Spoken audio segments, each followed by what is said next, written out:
They said you'd never make it. They laughed when you failed. They doubted you when you were at your lowest. And maybe for a while, you believed them. You thought their words defined you. You thought their rejection meant you weren't enough. But what if I told you that every time they underestimated you, they planted the very seed of your transformation? You see, the best revenge isn't showing them what you can do. It's becoming someone they can't even recognize anymore. Someone too focused on growth to even look back. Because real power isn't loud. It doesn't announce itself. It evolves in silence, and it moves in purpose. You don't have to clap back. You don't have to prove anything. You just have to rise so quietly, so consistently, that one day they look at you and realize you were never their competition. You were on a completely different level. The best revenge is not in your words, your anger, or your pride. It's in your evolution. Because the moment you stop chasing payback and start chasing growth, you win something far greater than victory. You win peace. So if they betrayed you, if they mocked you, if they left you when you needed them most, good. They gave you the greatest gift they could ever give you. The motivation to grow beyond their reach. And from this moment on, you stop trying to hurt them back. You start building yourself forward. Because the truth is, the best revenge is growth. Every time you try to prove your worth to someone else, you hand them the keys to your peace. You make their opinion more powerful than your own truth. That's what happens when you live for validation. Your worth depends on who claps, who notices, who approves. But real growth doesn't need applause. It needs focus. It needs discipline. It needs you to stop performing and start mastering. The problem is, most people have been conditioned to chase approval since they were young. They want someone to tell them they're good enough, talented enough, lovable enough. But here's the harsh truth. The world doesn't owe you validation. No one is coming to crown you with worth. That's something you build quietly through mastery, through showing up every single day and doing the work when no one's watching. When you're focused on validation, you move like a puppet. Your strings are pulled by other people's opinions. If they praise you, you rise. If they criticize you, you crumble. You live on emotional roller coasters, constantly reacting to the outside world. But when you're focused on mastery, you move with calm. You stop chasing people. You stop explaining yourself. You stop trying to be liked. You simply get better. Mastery is power. Validation is dependence. One frees you, the other chains you. There's something incredibly peaceful about not needing anyone to understand you. You know you're on the right path, even when it's quiet, even when nobody sees the effort you're putting in. Because mastery is built in silence, in late nights, in lonely mornings, in hours of practice when no one's clapping. It's not glamorous. It's not always exciting, but it's real. And when you finally see results, they speak louder than any words ever could. People who chase validation burn out fast. They can't handle being unseen. They need to be recognized to feel alive. But people who chase mastery, they build legacies. They move differently. They don't rush success. They refine themselves for it. They're not obsessed with being noticed. They're obsessed with becoming excellent. When you stop seeking validation, you stop explaining yourself to people who are committed to misunderstanding you. You stop defending your dreams to people who lack vision. You start realizing that not everyone deserves access to your progress. Some people are meant to watch from a distance, or not at all. Here's the truth. People who doubt you will always exist. People who talk behind your back, who roll their eyes when you start something new, they'll always be there. And the more you succeed, the louder they'll get. But you must reach a point where none of that matters, because your purpose isn't to convince them. Your purpose is to grow into the best version of yourself, regardless of who's watching. The people who truly succeed in life have mastered one thing: emotional detachment from validation. They don't chase followers, likes, or recognition. They chase skill. They chase progress. They chase self-respect. It's not about proving them wrong. It's about proving yourself right. Think about how much time we waste trying to make people believe in us. We try to get acknowledgement from family members who never understood us, friends who underestimated us, or society that keeps changing the standards of success. But growth doesn't happen when you're trying to be seen. It happens when you disappear for a while, when you isolate to learn, to heal, to build something inside you that can't be shaken. When you focus on mastery, the noise fades. You start to realize that validation was never what you needed. It was focus. It was discipline. It was patience. Those are the ingredients that create unshakable confidence. Validation is temporary. Mastery is permanent. Validation is borrowed. Mastery is earned. Validation fades when people forget your name, but mastery stays because it becomes part of who you are. The truth is, most people who try to discourage you are just uncomfortable with your growth. Your improvement reminds them of their stagnation. So when you stop seeking validation, you also stop trying to fit into their comfort zone. You stop shrinking yourself to make them feel secure. You let your progress speak, and your silence protect your peace. You'll know you're growing when you don't care who's noticing anymore. You'll know you're mastering your life when you no longer need to announce what you're doing. You'll know you've elevated when success becomes something you embody, not something you chase. Mastery is when your results start whispering what your words used to shout. It's when you walk into a room and your energy says, "I've worked for this." You don't need to prove it, people can feel it. And here's the best part. Once you stop chasing validation, you become unstoppable. You stop hesitating. You stop overthinking. You stop seeking permission to start. You realize that no one needs to understand your journey because it's not theirs. You begin to move with quiet certainty, the kind that comes from knowing who you are, what you stand for, and where you're going. Mastery is a mindset. It's the choice to prioritize long-term growth over short-term attention. It's choosing to stay consistent when no one's cheering. It's refusing to quit when progress feels invisible. It's understanding that the most important person you need to impress is the one in the mirror. Every time you focus on mastery, you're building a version of yourself that validation can't touch. You're building confidence that no one can give or take away. And that kind of power, self-created, self-owned, self-protected, is what makes you truly free. So stop performing for applause. Stop shrinking for approval. Stop explaining your worth. The only validation you need is the kind that comes from your own growth, your own progress, your own integrity. Because when you focus on mastery, the noise stops mattering. The opinions fade. The distractions lose their grip. You stop reacting and start creating. And that's when you become dangerous. Not because you're trying to prove anything, but because you no longer need to. That's where real power lives. In mastery, not validation. In silence, not noise. In becoming, not performing. That's where you find peace, and that's where the best revenge begins. Pain has a way of introducing you to the real version of yourself. It strips away comfort, illusion, and ego, until all that's left is truth. And that truth can be hard to look at. The truth about what hurt you, who betrayed you, and how much it broke you. But pain isn't meant to destroy you. It's meant to transform you. The problem is too many people stay trapped in it. They relive their wounds over and over again until pain becomes their identity. They wear it like armor, thinking it protects them, but it only keeps them stuck. Pain will either become your prison or your fuel. And that choice is entirely yours. You can stay bitter, or you can get better. You can replay the story, or you can rewrite it. You can use it to justify your stagnation, or you can use it to ignite your growth. The same fire that burns you can be the fire that builds you. It depends on how you use it. There's a moment that comes after every heartbreak, betrayal, or failure. The moment you realize no one's coming to fix it for you. No apology will undo it. No revenge will erase it. You're left with yourself, your pain, and the decision of what to do with it. That's the moment that defines you. Because pain doesn't build strength. What builds strength is your response to pain. When you carry pain like a burden, it drains your energy.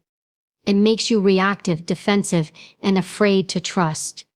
But when you carry pain like a lesson, it gives you direction. It sharpens your instincts. It deepens your understanding of people, of the world, of yourself. It teaches you discernment. It teaches you resilience. It teaches you that what tried to destroy you actually introduced you to the power you didn't know you had. Every scar has a story. And if you look closely, those stories aren't about endings. They're about rebirth. You survived something that could have broken you, and that survival came with wisdom. But most people never open that gift. They stay angry. They stay resentful. They let pain define their perspective, their relationships, their choices. They don't realize they've built an emotional prison, a place where they're both the prisoner and the warden. The truth is, pain can make you bitter, or it can make you brilliant. It can close your heart, or expand it. It can turn you cold, or it can make you wise. You decide. You don't grow by avoiding pain. You grow by facing it head on and asking, what is this trying to teach me? You grow when you stop asking, why did this happen to me? And start asking, what can I learn from this? That's where transformation begins, not in the avoidance of pain, but in the understanding of it. Every painful moment you've experienced has carved something powerful into you. The heartbreak taught you self-respect. The betrayal taught you boundaries. The rejection taught you redirection. The loss taught you appreciation. Pain teaches what comfort never could. There's something sacred about using pain as fuel, because when you do, you start moving differently. You become focused, intentional, and unbothered. You stop wasting time on people who drain you, and you stop explaining your decisions to people who will never understand your journey. You stop trying to prove you've healed, and instead, start living like someone who has. Pain gives you perspective. It teaches you to see through masks, to recognize authenticity, and to value peace over approval. Once you've been through deep pain, you stop being impressed by superficial things. You stop chasing validation. You start chasing meaning, because you know what it's like to lose yourself, and you never want to go back there again.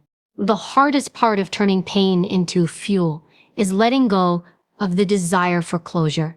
You won't always get the apology. You won't always get the explanation. Sometimes you have to accept that the people who hurt you will never see it the way you do. And that's okay. Closure doesn't come from them. It comes from you deciding you're done carrying it. It comes from understanding that you don't need to understand everything to move forward. Growth begins the moment you decide that pain will not define your next chapter. You stop saying, this is why I can't, and you start saying, this is why I must. You stop letting the past control your emotions and start using it to strengthen your vision. Because the more pain you've overcome, the less fear can control you. Think about it. The strongest people you know are not the ones who never suffered. They're the ones who suffered deeply and still chose to keep going. They turned their pain into purpose. They took what was meant to weaken them and turned it into wisdom. That's not luck. That's mindset. You can do the same. You can take the very thing that broke you and make it your foundation. You can take the same energy that once went to anger, resentment, or sadness and pour it into becoming better. Because the pain you've been through has already cost you enough. Don't let it cost you your future too. You owe it to yourself to use that pain for something greater. Let it push you to chase your goals harder. Let it fuel your discipline. Let it remind you why you don't quit, why you stay focused, why you keep evolving. Because there's something powerful about being able to say, I turned my pain into progress. You don't have to pretend it didn't hurt. You just have to promise yourself it won't stop you. Let every wound become your wisdom. Let every disappointment become your drive. Let every scar remind you that you made it through something most people wouldn't understand, and you're still standing. When you finally make peace with your pain, you take back your power. You realize that the people who hurt you no longer have control over you. You stop being a victim of your story and become the author of your next one. That's when pain transforms into purpose. That's when healing becomes your rebellion. That's when you truly win. The best revenge isn't payback. It's peace. It's showing up every day with focus and strength that your past can't touch. It's walking into rooms with quiet confidence, knowing that everything meant to destroy you ended up refining you. That's the beauty of pain when you use it as fuel. So the next time life breaks you, remember this. You're not being punished. You're being prepared. The fire isn't there to burn you. It's there to forge you. The pain isn't there to limit you. It's there to liberate you. You don't have to run from your pain anymore. Stand in it. Own it. Learn from it. Because once you do, it loses its power to hold you hostage. It becomes your engine, the quiet force that drives you to keep growing, keep rising, and keep becoming the person you were always meant to be. That's how you turn pain into strength. That's how you turn heartbreak into healing. And that's how you make your past the fuel for your greatest comeback. You said, emotional detachment doesn't mean you stop caring. It means you stop bleeding for everything that touches you. It means you learn how to respond instead of react, how to stay composed when everything around you is designed to pull you out of control. Most people let their emotions drive their decisions, their reactions, and their self-worth. They let anger, disappointment, or rejection dictate how they move. But discipline begins the moment you take your emotions off the driver's seat and place your purpose there instead. The truth is, you can't grow when you're constantly reacting. You can't think clearly when you're consumed by what they said, what they did, or how it made you feel. Every time you allow someone to provoke a reaction from you, you hand them control of your energy. And the one thing you can't afford to lose on your journey of growth is control over yourself. Emotional detachment is not coldness. It's clarity. It's the ability to stay calm in chaos, to listen without absorbing negativity, to feel deeply but not be drowned by those feelings. It's a form of emotional intelligence that says, I acknowledge what I feel, but I choose not to be led by it. That choice is power. Because discipline without emotional balance will always crumble. There will be moments when life tests you, when people push your buttons just to see how you'll react. They'll lie, gossip, provoke, and betray. They'll try to pull you into their chaos. But when you've learned detachment, you don't take the bait. You stop explaining. You stop defending. You stop giving energy to what doesn't serve your purpose. You simply stay grounded, centered, and focused. Because discipline means staying committed to what you want most instead of what you want now. And what you want most is growth. You want peace. You want mastery. Those things cannot coexist with emotional chaos. You can't build your future while you're busy reacting to your past. You can't reach your potential while you're distracted by petty conflicts and emotional triggers. Every time you react impulsively, you delay your own progress. You lose focus, you drain energy, and you forget your vision. But when you detach, you conserve energy. You redirect it into something productive. You turn your silence into strategy. You turn your focus into results. It's not easy to do. Because emotional detachment requires self-awareness. You have to understand what triggers you, why it triggers you, and how to manage it. You have to rewire your response patterns to stop letting emotions dictate your actions. You have to learn to pause before reacting, to breathe before responding, to choose your peace over your pride. That's real strength. Not shouting, not proving, not reacting, but staying calm and strategic when chaos surrounds you. When you move with discipline, you no longer act based on how you feel. You act based on what's effective. You start to see emotions as signals, not commands. Anger tells you something is wrong, but it doesn't mean you need to explode. Fear warns you of danger, but it doesn't mean you need to hide. Sadness reminds you that you cared, but it doesn't mean you stop living. You start to use your emotions as tools instead of change. There's a quiet power in not reacting, in walking away when everything inside you wants to argue, in staying silent when your ego wants to prove a point. That restraint doesn't make you weak. It makes you wise, because not everything deserves your energy. Some battles are designed to drain you, not develop you. Some people want to see you lose your composure.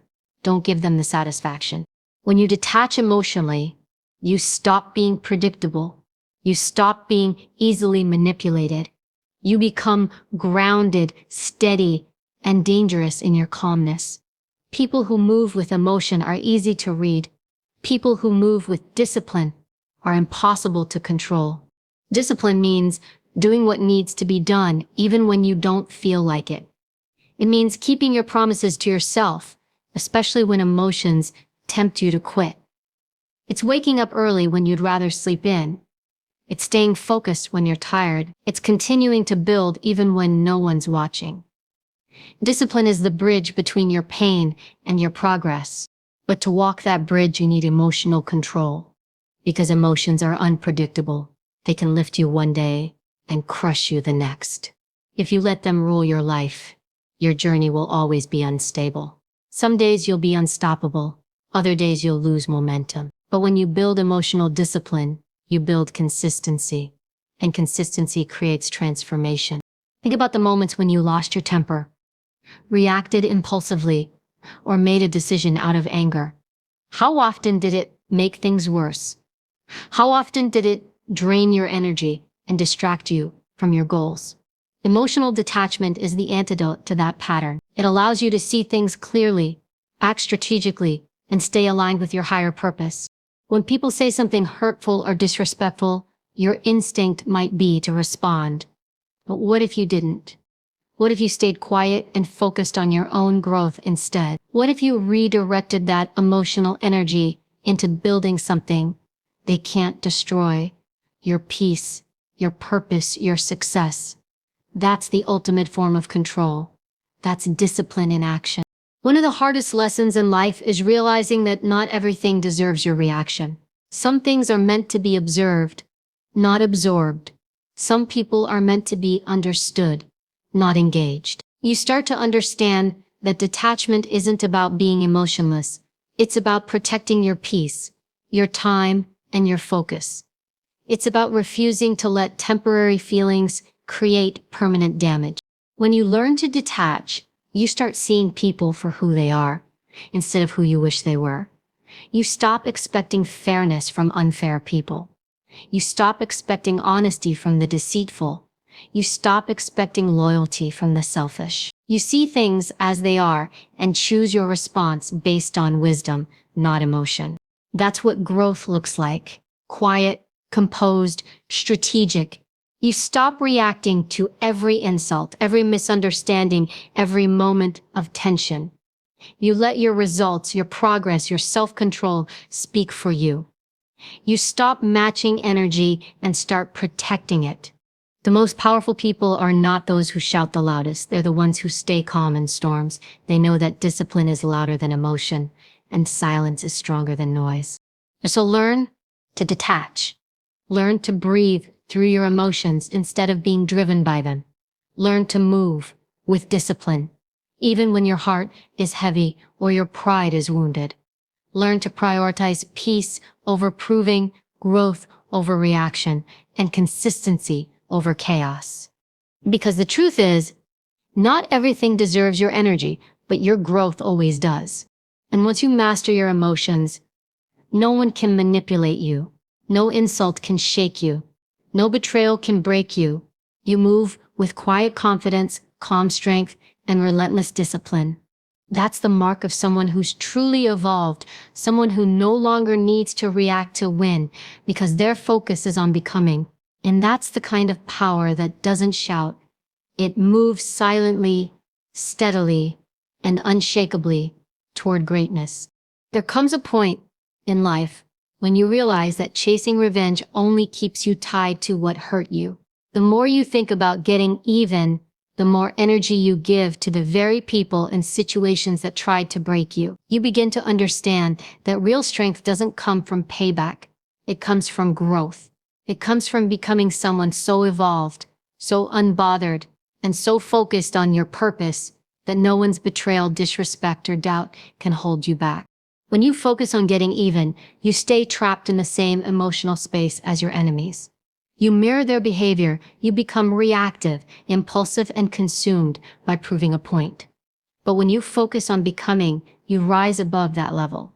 You stop fighting battles beneath you. You begin to see that your time, your peace, and your energy are too valuable to waste on retaliation. You don't have to destroy anyone. You just have to outgrow them. Getting even is fueled by ego. It says, I want them to feel what I felt. But becoming is fueled by wisdom. It says, I want to be free from what they made me feel. One is about control. The other is about liberation. One feeds your anger.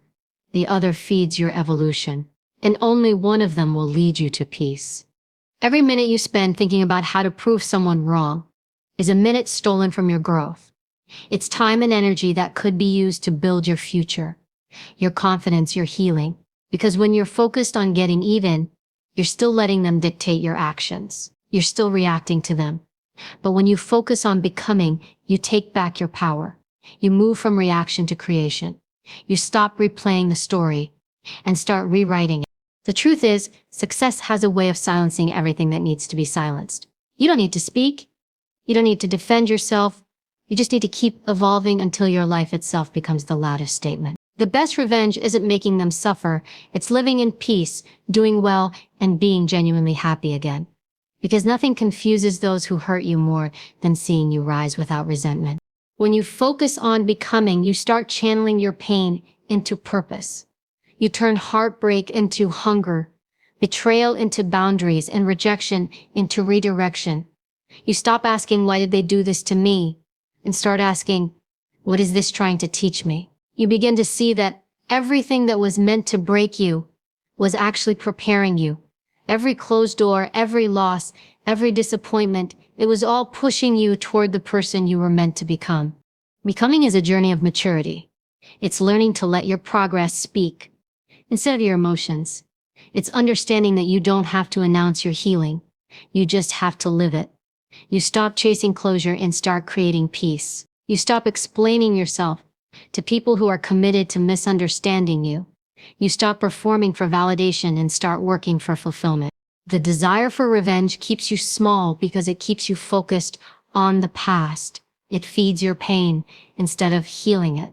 But when you choose to become, you shift from pain to power. You start to understand that you don't have to respond to everything. You don't have to fight every battle. You don't have to defend your worth. The higher you climb, the quieter you become.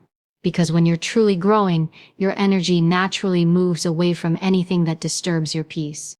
It takes strength to walk away when your pride wants to prove something. It takes discipline to stay silent when your ego wants to respond. But that silence is not weakness. It's evolution. It's choosing not to give power to things that no longer deserve your attention. It's saying, I'm too busy becoming who I'm meant to be to look back. There will be people who expect you to fail. People who want to see you broken, bitter, or stuck. Don't give them that satisfaction. Show them strength they didn't see coming. Show them that your growth cannot be interrupted by their negativity. Every time you choose peace over pettiness, every time you choose patience over anger, you're becoming stronger, wiser, and freer. Focusing on becoming means prioritizing your inner world. It's about emotional control, mental discipline, and spiritual grounding. It's waking up each day asking, how can I be better than I was yesterday? Rather than how can I make them regret what they did? Because revenge will never satisfy you. Even if you win, you lose, because it keeps you connected to the pain. Growth, on the other hand, disconnects you. It frees you. It makes their actions irrelevant. You'll know you've grown when the same people who hurt you no longer have access to your emotions. You'll know you've evolved when you can think about them without anger. You'll know you've healed when you stop needing to prove anything. Because becoming means your focus is forward. It means your purpose is bigger than your pain. The most powerful transformation happens quietly. You don't need to tell them you're working on yourself. You don't need to announce your comeback. Just do the work. Build in silence. Heal in private. And one day, they'll see a version of you they never expected. Not because you wanted to make them jealous or regretful, but because you refused to let their actions limit your potential. Let success be your response. Let peace be your payback. Let growth be your revenge. The people who hurt you will see your progress, not through your words, but through your transformation. And that will speak louder than any confrontation ever could. The truth is, the universe has a way of handling balance. You don't have to interfere. Karma doesn't need your assistance. It just needs your patience. Focus on becoming so much better that the things that once triggered you now inspire gratitude. Because without those experiences, you wouldn't have evolved into who you are now. Every great transformation is born from pain, from loss, from betrayal. But those experiences only define you if you let them. You can choose to carry them as weights or use them as wings. When you focus on becoming, you rise. You elevate above the drama, the noise, the need for revenge. You stop being a participant in your pain and start being the creator of your peace. So let them talk. Let them underestimate you. Let them believe they got away with it. You don't need to correct their version of the story. You don't need to explain your silence. You just need to keep growing, keep healing, and keep becoming. Because the greatest revenge you could ever have is not to hurt them, it's to become untouchable. And when you reach that place of calm confidence where your peace can't be disturbed and your growth can't be denied, you'll realize something powerful. You didn't need revenge at all. You just needed to become the kind of person who no longer needed it. That's what true freedom feels like. That's what real victory looks like. Not getting even, becoming greater. When life breaks you, the world expects you to stay broken. They expect you to beg, to explain, to prove, to chase the validation you once sought from them. But there's something powerful about stepping away, disappearing into silence, and rebuilding yourself piece by piece where no one can see. Because when you rebuild yourself in private, you remove the noise, the distractions, and the opinions that once controlled you. You give yourself the space to heal without judgment, to evolve without interference, and to rise without applause. There's a sacred strength in privacy, the kind of strength that grows quietly in the dark. It's the process of detaching from everything that made you question your worth. It's turning inward and saying, I don't need to prove anything to anyone anymore. I just need to become better than I was yesterday. Rebuilding yourself in private isn't about hiding, it's about protecting your process. Because not everyone who claps for you is rooting for you, and not everyone who listens deserves to hear your plans. When you go silent and focus on your growth, something incredible happens. You start hearing your own voice again. The world is loud. People talk, judge, assume, and compare. And when you're surrounded by that noise, it's easy to lose track of who you are. But in solitude, you find clarity. You begin to remember what you truly want, not what others expect. You stop performing for approval and start pursuing purpose. You stop chasing attention and start building alignment. The rebuilding phase is not glamorous. It's raw. It's uncomfortable. It's lonely at times, but it's necessary. Because growth rarely happens in public. It happens behind closed doors in the silence of your own discipline. It happens when you decide to face your truth without filters. When you start fixing your habits, healing your heart, resetting your mindset, and rewriting the story of who you are. The world sees the transformation, but they never see the nights you cried, the battles you fought in silence, or the strength it took just to start over. The people who broke you don't expect you to come back stronger. They expect you to stay defeated, to stay small, to stay stuck in the story they left you in. But that's what makes rebuilding in private so powerful. You're no longer seeking to prove them wrong. You're becoming someone they can no longer access, understand, or recognize. When you return, you're not coming back to the same level. You're returning elevated, mentally sharper, emotionally calmer, spiritually unshakable. And that transformation doesn't need to be broadcast. Real power doesn't announce itself. It arrives silently and changes everything. When you start rebuilding yourself, don't talk about what you're doing. Just do it. Don't explain your absence. Use it. Don't post your progress. Live it. Let your silence work for you. Let your discipline speak louder than your words. Because the most powerful comebacks are born in the shadows, not in the spotlight. You'll notice that when you choose silence, people start to wonder. They start to question why you're no longer reacting, no longer chasing, no longer available. That's when you know you've shifted. Growth requires distance. You can't heal in the same environment that broke you. You can't become new around people who only know the old you. Rebuilding in private gives you the freedom to redefine yourself without anyone's expectations holding you back. Every season of rebuilding requires letting go. You'll have to detach from people, habits, and versions of yourself that no longer fit where you're going. It's painful, but it's necessary, because the next version of you cannot emerge if you're still clinging to what broke the last one. The silence becomes your sanctuary. It's where you process the pain, learn the lesson, and turn wounds into wisdom. In that silence, you'll start building new habits, reading more, training your mind, focusing on discipline, learning skills that push you forward. You'll become obsessed with your peace, your goals, and your growth. You'll stop giving energy to gossip, drama, or revenge. You'll understand that peace is not the absence of noise, it's mastery over yourself, despite the noise. And when you finally emerge, people will notice the difference immediately. You'll carry yourself differently. Your energy will shift. You won't be moved by the same things that used to trigger you. The people who once had power over you will lose it. Not because they changed, but because you did. That's the beauty of rebuilding yourself in private. You become unrecognizable, not because you've become someone else, but because you've finally become who you were meant to be all along. There's a quiet confidence in those who've rebuilt themselves. They don't brag about their pain or their progress. They don't seek validation because they've learned how to validate themselves. They don't crave revenge because they've outgrown the need for it. They've learned to smile where they used to break, to stay calm where they used to react, to walk away where they once begged to be understood. When you rebuild yourself in private, you realize how much power you gave away before: power to people's opinions, power to validation, power to fear. But through solitude, you reclaim that power piece by piece. You stop waiting for someone to save you.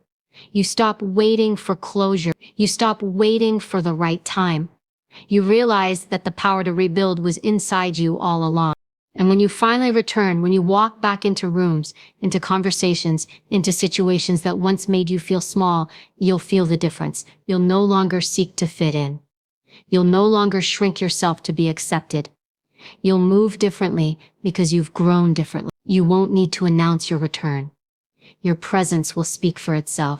The version of you that left was tired, wounded, and uncertain. But the version that returns will be grounded, focused, and unstoppable. People will sense your growth without you saying a word. They'll wonder how you did it, where you went, what changed, and you'll simply smile, because the truth is you didn't go anywhere. You just went within. Rebuilding yourself in private isn't about proving anyone wrong. It's about proving to yourself that you can rise again. It's about showing yourself that no matter how broken you felt, you still had the strength to rebuild. You still had the courage to reinvent. You still had the fire to rise. And when you return, unrecognizable to the world, you'll know that every second of silence was worth it. So disappear for a while. Work on yourself in peace.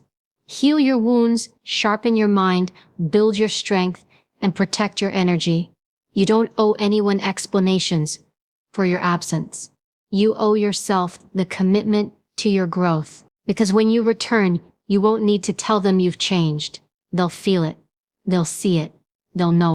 And that's the ultimate victory, to rebuild so powerfully in private that when you return, you're unrecognizable, not because you've become someone new, but because you've finally become everything you were meant to be. At the end of the day, your silence, your discipline, and your growth will speak louder than any explanation ever could. You don't need to chase validation. You don't need to prove your worth, and you don't need to announce your transformation. Just do the work. Rebuild yourself in the dark. Protect your process. Because when you rise again, and you will, the world won't recognize you, but it will respect you. Every wound, every loss, every betrayal was never meant to destroy you. It was meant to awaken you. The pain was the test, the silence was the classroom, and your comeback is the result. The best revenge is not making noise about how much you've changed. It's walking in your purpose so powerfully that the noise of your progress drowns out every doubt that was ever spoken against you. So keep going. Stay focused. Stay grounded. Let your actions, not your words, reveal who you've become. Because the greatest power you'll ever hold is not in proving them wrong. It's in becoming so unshakably strong, so peaceful and so elevated that nothing from your past can reach you anymore. That is real growth. That is real victory. That is the best revenge.